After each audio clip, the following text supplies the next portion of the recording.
Okay student, स्वागत आप सभी का आज की क्लास में। प्यारे बच्चों, आज की इस क्लास में हम कवर करेंगे पॉलिटी के सबसे इम्पोर्टेंट, सबसे ज़्यादा आने वाले क्वेश्चन। ठीक है, चलिए तो शुरू करते हैं क्लास को। अगर आप चैनल पर नए हो तो चैनल को आप सब्सक्राइब जरूर कर दीजिएगा और बेल आइकन भी दबाइए। ठीक है, चलिए पहला क्वेश्चन हमारा, भारतीय संविधान के एक ऐतिहासिक विकास काल। भारतीय संविधान के ऐतिहासिक विकास का काल 1600 ईस्वी से प्रारंभ माना जाता है। कब से माना जाता है बेटा? 1600 ईस्वी से प्रारंभ माना जाता है। रेगुलेटिंग एक्ट 1773 ईस्वी में पारित किया गया था। रेगुलेटिंग एक्ट जो है 1773 में पारित किया गया था, याद रखिए उस बात को। सबसे पहले उच्चतम न्यायालय की स्थापना का प्रावधान रेगुलेटिंग एक्ट 1773 अधिनियम द्वारा किया गया था। 1773 अधिनियम के द्वारा किया गया था। भारतीय परिषद अधिनियम 1861 द्वारा भारत के गवर्नर को अध्यादेश जारी करने की शक्ति दी गई थी। ये इम्पोर्टेंट क्वेश्चन है। भारतीय परिषद अधिनियम 1861 द्वारा भारत के गवर्नर को अध्यादेश जारी करने की शक्ति दी गई थी, ये याद रखना। नेक्स्ट, भारत के गवर्नर जनरल को 1786 का अमेंडमेंट एक्ट के द्वारा अपनी समिति के निर्णय को अस्वीकार करने का अधिकार मिला था। ठीक है, भारत के लिए भारत सचिव की नियुक्ति भारत सरकार अधिनियम 1858 के अंतर्गत की गई थी। भारत के लिए भारत सचिव की नियुक्ति भारत सरकार अधिनियम 1858 के अंतर्गत की गई थी। भारत के लिए भारत सचिव की नियुक्ति भारत सरकार अधिनियम 1858 के अंतर्गत की गई थी। किसके द्वारा की गई थी बेटा? 1858 के अंतर्गत की गई थी। ठीक है, याद रखियो। भारतीय परिषद अधिनियम 1892 के अधीन अप्रत्यक्ष निर्वाचन के सिद्धांत को मान्यता दी गई थी। किसको दी गई थी? अप्रत्यक्ष निर्वाचन के सिद्धांत को मान्यता दी गई थी। ठीक है, प्रांतों में द्वैध शासन पद्धति का प्रारंभ 1919 में किया गया था। ये इंपॉर्टेंट क्वेश्चन है। विधायी कार्यों के प्रशासनिक कार्यों से पृथक करने की जो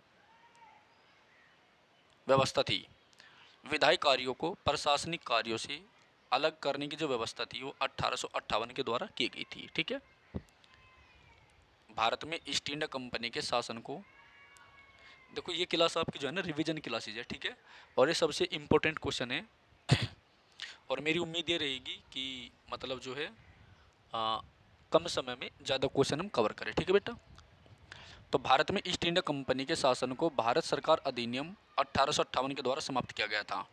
भारत में ईस्ट इंडिया कंपनी के शासन को भारत सरकार अधिनियम 1858 द्वारा समाप्त किया गया था। मार्लिमेंटो सुधार भारतीय परिषद अधिनियम 1909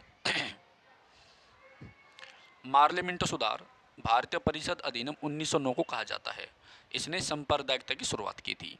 मार्लिमेंटो सुधार बिल 1909 में पारित किया गया था। ठीक है, देखो मैंने आपको बताया था ना, ये जो लॉर्ड मार्ले है ये हमारा भारत मंत्री था। ये मार्ले जो है ना मंत्री था, जबकि लॉर्ड मिंटो वायसराय था। ये याद रखना। ठीक है, वायसराय था। ठीक है, मार्ले मिंटो सुधार बिल 1909 में पारित किया गया था। महारानी विक्टोरिया को भारत की सम्राज्ञी 1858 में नियुक्त किया गया था। ठीक है, मार्लिमेंटो सुधार का उद्देश्य पृथक निर्वाचन प्रणाली था। मार्लिमेंटो सुधार का उद्देश्य क्या था? पृथक निर्वाचन प्रणाली था, याद रखियो।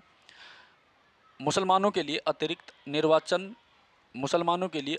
निर्वाचक मंडल प्रारंभ में मार्लिमेंटो सुधार 1909 में दिया गया था। यानी मुस्लिमों के लिए अलग से निर्वाचन जो मंडल था वो बनाया गया था, यानी सांप्रदायिकता की शुरुआत की गई थी मार्लिमेंटो सुधार के द्वारा। ये मैंने बताया आपको। इसके बाद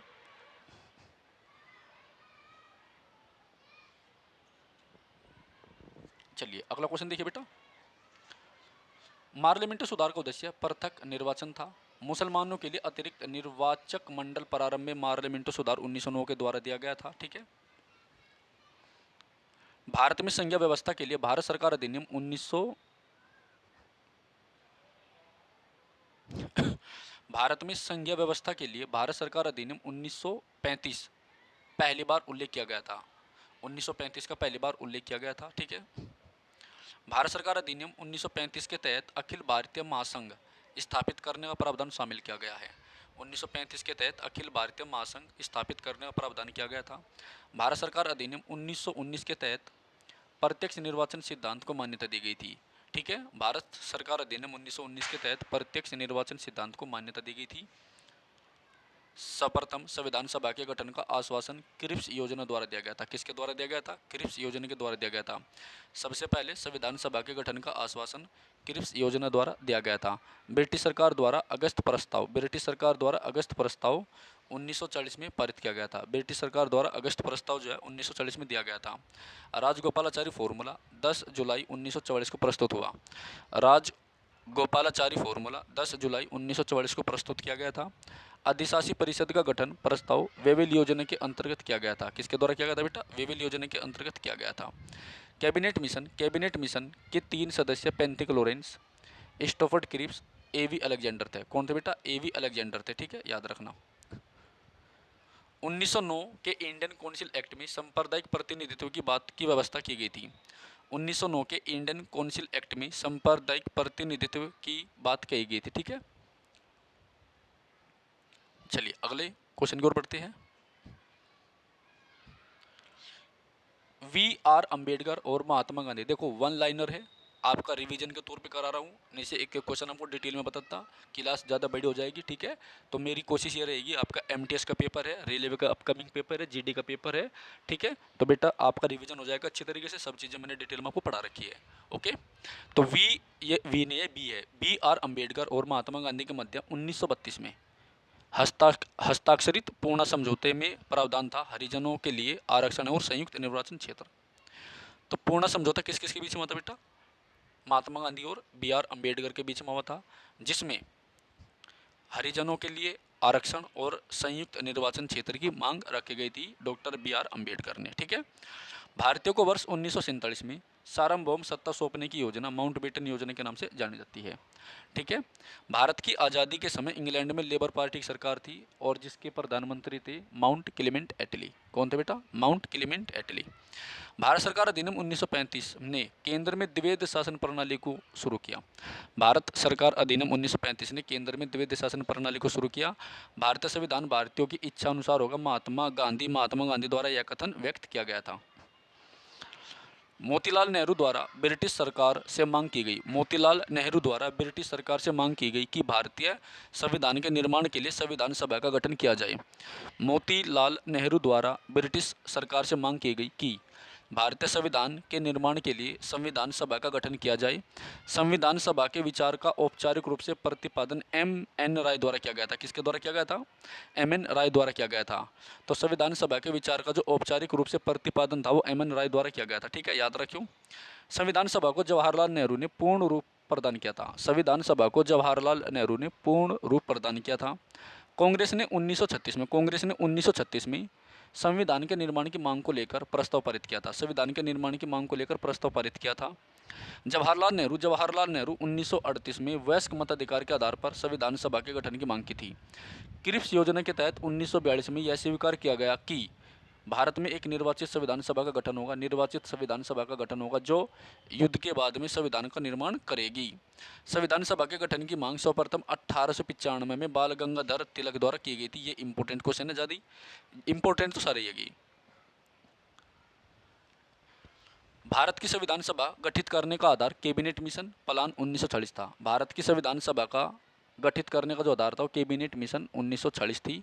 ठीक है, और कैबिनेट मिशन जो है भारत में कब पहुंचा था? 24 मार्च 1940 को आया था। कब आया था बेटा? 24 मार्च 1940 को आया था, बम्बई पहुंच गया था, याद रखना।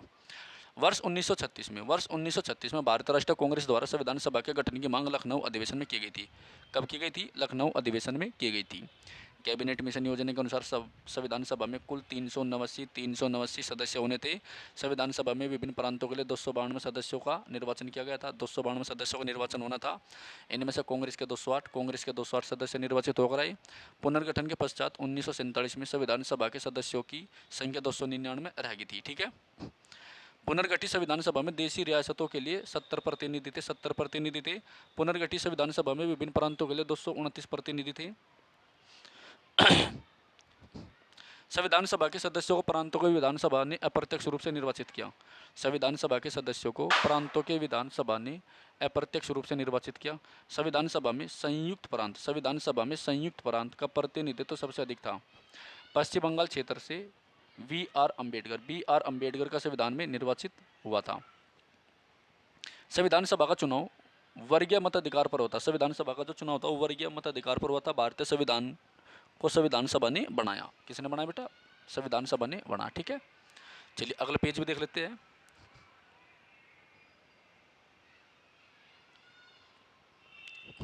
संविधान सभा के लिए चुनाव 1940 में हुए थे। संविधान सभा के लिए चुनाव हुए थे 1940 में हुए थे। कब हुए थे? 1940 में हुए थे।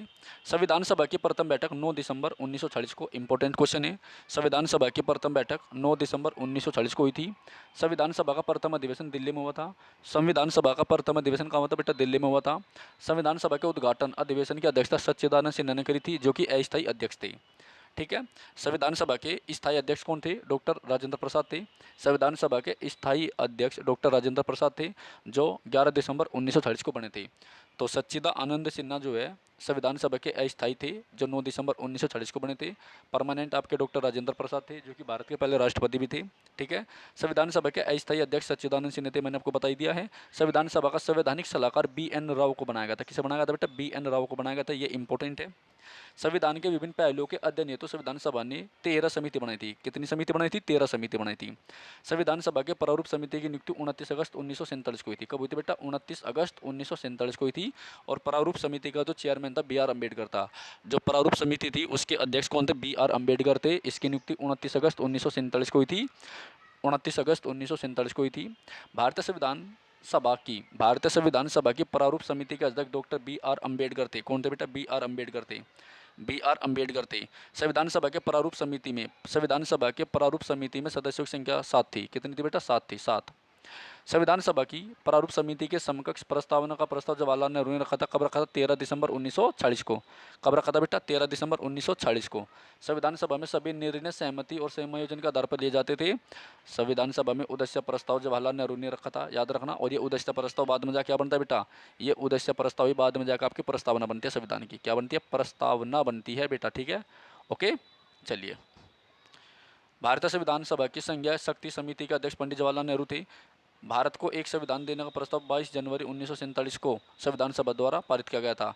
भारत को एक संविधान देने का जो प्रस्ताव था 22 जनवरी 1947 को संविधान सभा द्वारा पारित किया गया था। संविधान निर्मात्री सभा के झंडा समिति के अध्यक्ष कौन थे? JB कृपलानी थे। कौन थे बेटा? JB कृपलानी थे। और JB कृपलानी जो थे ये कांग्रेस के चेयरमैन बने थे 1947 में, जब मेरठ में कांग्रेस का अधिवेशन हुआ था। तो आज़ादी के बाद कांग्रेस की अध्यक्षता करने वाले पहले व्यक्ति कौन थे? JB कृपलानी थे, याद रखियो। राष्ट्रीय झंडे की अभिकल्पना को भारत की संविधान सभा ने 1947 में ग्रहण किया था। भारत की संविधान सभा द्वारा राष्ट्रीय झंडे का डिजाइन 22 जुलाई 1947 को स्वीकार किया गया था। कब? 22 जुलाई 1947 को स्वीकार किया गया था। ये भी इंपॉर्टेंट क्वेश्चन है। ठीक है, भारतीय संविधान को आंशिक रूप से 26 नवंबर 1949 को लागू किया गया था बेटा। भारतीय संविधान को आंशिक रूप से 26 नवंबर 1949 को लागू किया गया था। संविधान सभा के 284 उपस्थित सदस्यों ने संविधान पर हस्ताक्षर किए थे। ठीक है, संविधान सभा द्वारा अंतिम रूप से पारित संविधान के कुल 395 अनुच्छेद 8 अनुसूची 22 भाग थे। कितने थे? 395 अनुच्छेद 8 अनुसूची और 22 भाग थे। संपूर्ण भारतीय संविधान के निर्माण संविधान सभा द्वारा 2 वर्ष 11 माह 18 दिन का समय लगा था। संपूर्ण भारतीय संविधान के निर्माण में संविधान सभा के द्वारा 2 वर्ष 11 माह 18 दिन का समय लगा था। 26 जनवरी 1950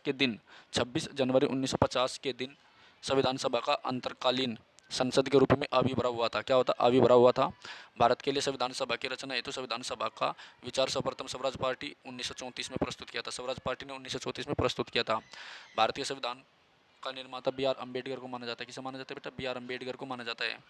भारत के संविधान का निर्माता BR अम्बेडकर को माना जाता है। भारतीय संविधान सभा में कुल 15 महिलाएं थी। कितनी महिलाएं थी बेटा? 15 महिलाएं थी। 15 महिलाएं थी। ठीक है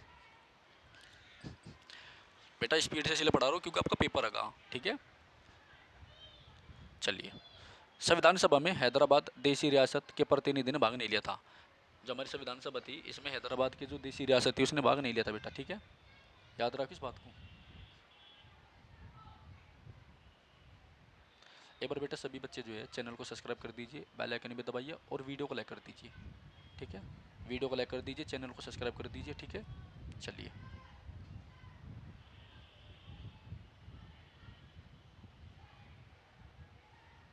चलो आगे बढ़ते हैं अगले क्वेश्चन की ओर। तो संविधान सभा में हैदराबाद देसी रियासत के प्रतिनिधि ने भाग नहीं लिया था। संविधान सभा की प्रस्तावना को कहा जाता है। संविधान सभा की जो आत्मा है वो किसे कहा जाता है बेटा? प्रस्तावना को। भारतीय संविधान निर्माताओं ने संविधान के प्रस्तावना पर विशेष ध्यान दिया था। भारतीय संविधान निर्माताओं ने संविधान के प्रस्तावना पर विशेष ध्यान दिया था। भारतीय संविधान के निर्माताओं ने संविधान की प्रस्तावना पर विशेष ध्यान दिया था। ठीक है बेटा। भारत के संविधान की प्रस्तावना हम भारत के लोक शब्दों से शुरू होती है। भारत के संविधान की प्रस्तावना हम भारत के लोक शब्दों से शुरू होती है। भारत एक धर्मनिरपेक्ष राष्ट्र है। भारत क्या है? भारत एक धर्मनिरपेक्ष राष्ट्र है। धर्मनिरपेक्ष का अर्थ है सभी धर्मों का महत्व स्वीकार करना। धर्मनिरपेक्ष का अर्थ क्या है बेटा? सभी धर्मों का महत्व स्वीकार करना। भारत एक गणतंत्र है। इसका अर्थ है भारत में वंशानुगत शासन नहीं है। भारतीय संविधान की प्रस्तावना में भारत को एक संपूर्ण प्रभुत्व संपन्न समाजवादी धर्मनिरपेक्ष प्रजातंत्र गणराज्य के रूप में घोषित किया गया है।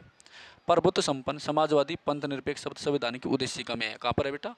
उद्देशिका में है। तो प्रभुत्व संपन्न समाजवादी पंथ निरपेक्ष शब्द जो है संविधान की उद्देशिका में है, याद रखना। उसके बाद कल्याणकारी राज्य का उद्देश्य कमजोर वर्गों के कल्याण का प्रबंध करना है। भारत को एक गणराज्य के रूप में माना जाता है क्योंकि राष्ट्राध्यक्ष का चुनाव होता है। भारत एक गणराज्य है। भारत क्या है? भारत एक डेमोक्रेटिक कंट्री है, एक गणराज्य है, क्योंकि हमारा जो राष्ट्र अध्यक्ष मतलब राष्ट्रपति जो होता है उसका बेटा निर्वाचन होता है। क्या होता है? निर्वाचन होता है। निर्वाचन होता है। संविधान की प्रस्तावना में प्रयुक्त शब्द सेक्युलर का अर्थ है सभी नागरिकों को धर्म और उपासना की स्वतंत्रता। सभी संविधान की प्रस्तावना में प्रयुक्त शब्द सेकुलर का अर्थ क्या बेटा? सभी नागरिकों को धर्म और उपासना की स्वतंत्रता। 42वें संविधान संशोधन द्वारा शब्द पंथ निरपेक्ष भारत के संविधान की प्रस्तावना में जोड़ा गया था। किसमें जोड़ा गया था बेटा? प्रस्तावना में जोड़ा गया था। समाजवाद का अर्थ है सामाजिक न्याय। समाजवाद का अर्थ क्या बेटा? सामाजिक न्याय। समाजवाद का अर्थ क्या बेटा? सामाजिक न्याय। भारतीय संविधान की प्रस्तावना के अनुसार भारत के शासन की सर्वोच्च सत्ता जनता में निहित है। भारत के संविधान के प्रस्तावना के अनुसार भारत के शासन की सर्वोच्च सत्ता जनता में निहित है। किसमें बेटा? जनता में निहित है। जनता में निहित है। भारत की संप्रभुता एकता तथा अखंडता को अक्षुण्ण भारत की संप्रभुता एकता तथा अखंडता को अक्षुण्ण बनाए रखने तथा उसकी रक्षा करने का प्रावधान किया गया प्रस्तावना में। किसमें किया गया बेटा? प्रस्तावना में। भारतीय संविधान की प्रस्तावना में समाजवादी शब्द 42वें संशोधन द्वारा लिया गया था। भारत की प्रस्तावना में समाजवादी शब्द जो है ना 42वें संशोधन द्वारा लिया गया था। संविधान सभा में प्रस्तुत उद्देश्य प्रस्ताव अभिव्यक्त विचार को भारतीय संविधान के प्रस्तावना में पूर्णतः शामिल किया गया था। किसमें शामिल किया गया था? पूर्णतः शामिल किया गया था। भारतीय संविधान की प्रस्तावना में देश का नाम उल्लेखित है, भारत और इंडिया। भारत की संप्रभुता भारतीय जनता में निहित है। भारत की जो संप्रभुता है, जो शक्ति है, वो किसमें? जनता में निहित है। भारतीय संविधान को संविधान सभा द्वारा अंगीकृत किया गया था 26 नवंबर 1949 को। सबसे ज़्यादा इंपॉर्टेंट है। तो भारतीय संविधान को कब स्वीकृत किया गया था बेटा? 26 नवंबर 1949 को। भारतीय संविधान पूर्ण रूप से तैयार है जो 26 नवंबर 1949 को बना था। ठीक है। भारतीय संविधान 26 जनवरी 1950 को लागू किया गया था। भारतीय संविधान 26 जनवरी 1950 को लागू किया गया था। 1950 में भारत एक प्रभुत्व संपन्न प्रजातांत्रिक गणराज्य बना था। 1950 में भारत एक प्रभुत्व संपन्न प्रजातांत्रिक गणराज्य बना था। अब तक भारत के संविधान की उद्देशिका में एक बार संशोधन किया जा चुका है। अब तक भारत के संविधान की उद्देशिका में एक बार संशोधन किया जा चुका है। ठीक है बेटा। चलिए अगला क्वेश्चन देखते हैं। भारत के संविधान की प्रस्तावना में सबसे पहले संशोधन 1976 में हुआ था भाई। भारत के संविधान की जो प्रस्तावना है उसमें सबसे पहले संशोधन 1976 में हुआ था। संशोधन का नाम था 42वां संशोधन, जो सरदार सवर्ण सिंह समिति की सिफारिश पर किया गया था। भारत का संविधान नम्य और अनम्य प्रकार का है। भारत का संविधान जो है नम्य और अनम्य प्रकार का। ठीक है, याद रखना। विश्व का सबसे बड़ा लिखित और सर्वाधिक व्यापक संविधान भारत का है। भारत के संविधान को भारत के संविधान में भारत को माना गया राज्यों का संघ। भारत के संविधान में जो भारत देश है उसे क्या माना गया? राज्यों का एक संघ माना गया, यूनियन ऑफ टेरिटरी माना गया बेटा। ठीक है, यूनियन ऑफ स्टेट माना गया, यूनियन ऑफ स्टेट माना गया। भारत जो है राज्यों का एक संघ है। भारत का संविधान भारत में संसदीय पद्धति की सरकार की व्यवस्था करता है। ठीक है, और ये जो संसदीय पद्धति है कहाँ से ले रखी? ब्रिटेन से ले रखी। भारतीय संविधान भारत में न्यायिक प्रकार के शासन की व्यवस्था करता है, यानी सबको न्याय मिलता है। भारतीय संविधान में मूल अधिकारों को समाविष्ट किया गया। मूल अधिकारों को समाविष्ट किया गया है। ठीक है, याद रखो, मूल अधिकार और मौलिक कर्तव्य अलग अलग चीज़ें हैं। मूल अधिकार कहाँ से ले गए बेटा? मूल अधिकार आपके रूस से ले रखे और मौलिक कर्तव्य अमेरिका से ले रखे। नीति नहीं दे सकते तो आयरलैंड से ले रखे। ठीक है, तो भारतीय संविधान एकल प्रकार की नागरिकता का प्रावधान करता है। भारतीय संविधान वयस्क प्रकार के मताधिकार की व्यवस्था करता है। भारतीय संविधान का स्वरूप संरचना में संघात्मक, भावना में एकात्मक है। संरचना में संघात्मक है जबकि भावना में एकात्मक है। तो भारतीय संविधान का जो स्वरूप है वो संरचना में संघात्मक है और भावना में एकात्मक है। क्या बेटा? एकात्मक है। भारतीय संविधान पर सबसे अधिक प्रभाव पड़ा भारत सरकार अधिनियम 1935 का। किसका पड़ा है? भारत सरकार अधिनियम 1935 का। ठीक है, याद रखो। भारतीय संविधान में आर्टिकल्स की संख्या 448 है, छोड़ी इसको। भारत में ब्रिटिश संसदात्मक प्रणाली की शासन व्यवस्था अपनाई गई है। क्या अपनाई गई बेटा? शासन व्यवस्था अपनाई गई है। भारत में ब्रिटिश संसदात्मक प्रणाली की शासन व्यवस्था अपनाई गई है। भारतीय राजनीति व्यवस्था में सर्वोच्च संविधान है। क्या बेटा? सर्वोच्च संविधान है। भारतीय संविधान का अभिभावक सर्वोच्च न्यायालय है। भारत में वयस्क मताधिकार की उम्र सीमा 18 वर्ष है। वयस्क मताधिकार की उम्र सीमा कितनी? 18 वर्ष है। और 61वें संशोधन 1989 के द्वारा वोट देने की उम्र को 21 साल से 18 साल कर दिया गया था राजीव गांधी की सरकार में। भारतीय संघीय व्यवस्था की विशेषता संविधान की सर्वोच्चता है। संघीय व्यवस्था की विशेषता क्या है? भारतीय संविधान की सर्वोच्चता है। यानी भारत में संविधान ही सबसे बड़ा है। भारत के संविधान में संघीय शब्द की जगह राज्यों का संघ शब्द को स्थान दिया गया है। भारतीय संविधान में तीन सूचियाँ हैं। भारत में वेद 3 सूची कौन कौन सी है? संघ सूची, राज्य सूची। भारतीय संविधान में 3 सूचियाँ हैं, संघ सूची, राज्य सूची, ठीक है, और समवर्ती सूची। भारत में वेद प्रभुसत्ता नीति है संविधान में। भारत में संघवाद को जी ऑस्टिन ने सहकारी संघवाद कहा है। जी ऑस्टिन ने क्या कहा? सहकारी संघवाद कहा है। लिखित संविधान की अवधारणा सर्वप्रथम यूएसए से ली थी। अध्यक्ष आत्मक शासन का उदय सर्वप्रथम संयुक्त राज्य अमेरिका में होता। अध्यक्ष आत्मक जो शासन है उसका उदय कहाँ पर होता बेटा? अमेरिका में होता। संयुक्त राज्य अमेरिका में होता। विधि के समक्ष समानता, विधि के समक्ष समानता इंग्लैंड के संविधान से लिया है। सर्व सत्ता संपन्न संसद की अवधारणा इंग्लैंड की देन है। किसकी देन है बेटा? इंग्लैंड की है। भारतीय संविधान की संसद प्रणाली इंग्लैंड से ली गई है। कहाँ से ली गई है? इंग्लैंड से ली गई है। भारतीय संविधान का नीति निर्देशक सिद्धांत आयरिश संविधान से लिया गया है, आयरलैंड से लिया गया है। भारत की संघीय व्यवस्था कनाडा देश की संघीय व्यवस्था से ली गई है बेटा, ठीक है। भारतीय संविधान में समवर्ती सूची की प्रेरणा ऑस्ट्रेलिया से ली गई है। समवर्ती की सूची कहाँ से ली गई बेटा? ऑस्ट्रेलिया से ली है। कनाडा के प्रेरणा पर भारतीय संविधान के अंदर संघ और राज्य के बीच शक्तियों का विभाजन है, और राज्यपाल का पद, गवर्नर का जो पद है वो भी लिया गया है यहाँ से, कनाडा से, ठीक है, याद रखो।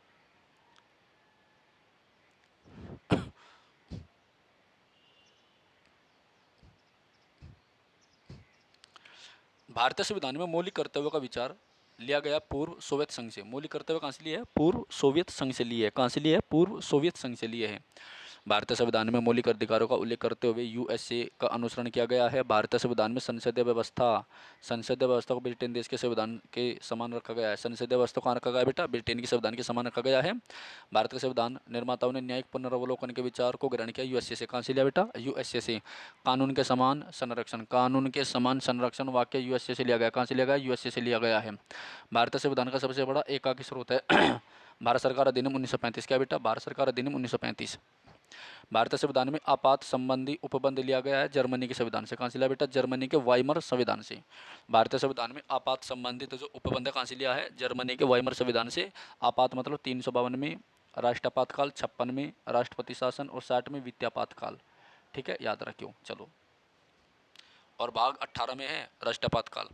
राज्यसभा के गठन में प्रतिभा, अनुभव और सेवा को प्रतिनिधित्व देने में भारतीय संविधान निर्माता आयरलैंड से प्रभावित हुए थे। भारतीय संविधान में संघवाद कनाडा देश से लिया गया है। संघवाद कहाँ से लिया गया बेटा? कनाडा से लिया गया है। संघवाद कनाडा देश से लिया गया है। भारत में कलेक्टर का पद औपनिवेशिक शासन से उधार लिया था इंग्लैंड से, और कलेक्टर का पद 1772 में बना था किसने? लॉर्ड वारेन हेस्टिंग ने। किसने बनाया था? लॉर्ड वारेन हेस्टिंग ने। भारतीय संविधान द्वारा प्रदत्त मौलिक अधिकारों के स्थगन संबंधित कार्यपालिका के अधिकारों को जर्मनी के संविधान से लिया है। जर्मनी के वाइमर संविधान से लिया है। सर्वोच्च न्यायालय की व्यवस्था भारतीय संविधान में संयुक्त राज्य अमेरिका से ली बेटा। कहाँ से ले रखी? संयुक्त राज्य अमेरिका से ले रखी। भारत के संविधान की प्रस्तावना में प्रतिष्ठापित स्वतंत्रता, समानता और भाईचारे के आदर्शों की प्रेरणा कहाँ से ली बेटा? फ्रांसीसी क्रांति से। भारतीय संविधान की संशोधन प्रक्रिया दक्षिण अफ्रीका से ली है। संशोधन की प्रक्रिया 368 आर्टिकल में है। आर्टिकल 368 में है संशोधन की प्रक्रिया। किसमें बेटा? आर्टिकल 368 में है।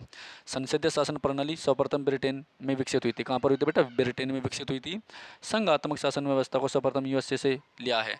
संघात्मक शासन व्यवस्था को सर्वप्रथम कहाँ से लिया बेटा? यूएसए से लिया है। संघात्मक शासन व्यवस्था को सर्वप्रथम कहाँ से लिया बेटा? यूएसए से लिया है। भारतीय संविधान में कुल कितने भाग बेटा? 25 है। संविधान के भाग 20 में संविधान संशोधन की प्रक्रिया, भाग 20 में संविधान संशोधन की प्रक्रिया है, और संविधान संशोधन की प्रक्रिया से संबंधित आर्टिकल आपको कौन सा बेटा? 368 है। भाग 18 में क्या बेटा? इमरजेंसी है। आर्टिकल 352 में राष्ट्रपातकाल है। 56 में आपका राष्ट्रपति शासन है, और 60 में वित्तापातकाल है, ठीक है, याद रखियो। चलो, उसके बाद है संविधान के भाग 4 में ग्राम पंचायतों की स्थापना की बात कही गई है। आर्टिकल 40 ग्राम पंचायतों के संगठन से संबंधित है। ग्राम पंचायतों के गठन से संबंधित आर्टिकल 40 है। संविधान के भाग 21 में अस्थायी संक्रमणकालीन और विशेष उपबंधों का प्रावधान है। भारतीय संविधान के भाग 9 में पंचायती राज है, इंपॉर्टेंट पंचायती राज है, इंपॉर्टेंट है। पंचायती राज की शुरुआत जो है राजस्थान के नागौर जिले से 2 अक्टूबर 1959 को की गई थी। कब की गई थी बेटा? 2 अक्टूबर 1959 को की गई थी, याद रखियो। कब की गई थी? 2 अक्टूबर 1959 को की गई थी। कब की गई थी? 2 अक्टूबर 1959 को की गई थी, ठीक है, याद रखना। चलो आगे बढ़ते हैं। भारतीय संविधान के भाग 9 कै में नगर पालिकाओं से संबंधित है प्रावधान है। संविधान के चतुर्थ भाग में भाग 4 में नीति निर्देशक तत्वों का उल्लेख किया गया है और ये 36 से 51 होते हैं, याद रखना। संविधान के भाग 1 में वर्णन है संघ और उसके राज्य क्षेत्र। संघ और उसके राज्य क्षेत्र। संविधान के भाग 3 में मूल अधिकारों का उल्लेख है, इंपॉर्टेंट है। भाग 4 का में क्या? मूल कर्तव्यों का है। भाग 4 का में मूल कर्तव्य। भाग 4 का में मूल कर्तव्य आर्टिकल 51 क्लोज ए। क्या बेटा? 51 क्लोज ए। और भाग 2 में नागरिकता है। भाग 2 में नागरिकता है, ठीक है। चलिए, तो कम से कम आज हमने जो है आई थिंक 400 क्वेश्चन के आसपास कवर कर लिया, ठीक है।